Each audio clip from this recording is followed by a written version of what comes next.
Demak, sizlardan kelgan savollar bo'yicha javob berib ketaman. Bachadon bo'yni o'zi normada qanday bo'lishi kerak deb so'ragan ekansizlar. Mana bugun men sizlarga kolposkopda shuni tushuntirib ketaman.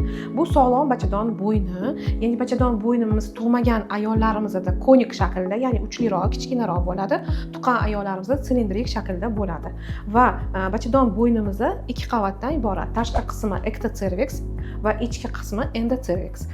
Tashqi bilan ichkini o'tish zonasi transformatsiya zonasi deb ataladi va u deyarli mana shu joyda bo'lishi kerak.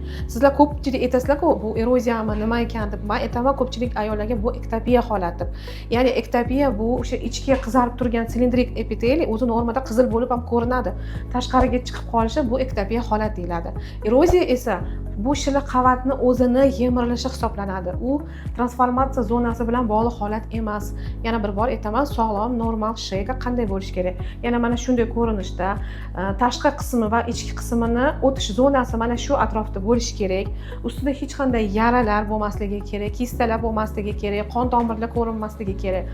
Ajralmalar shilliq yoki oqish rangda bo'lishi mumkin. Bu hayz siklini fazalariga qaraladi. Hayz siklining o'rtasida ovulyatsiya paytida bachadon bo'yni ozgina ochiqroq bo'ladi, shilliq ko'p bo'ladi, tiniq, shaffof rangda.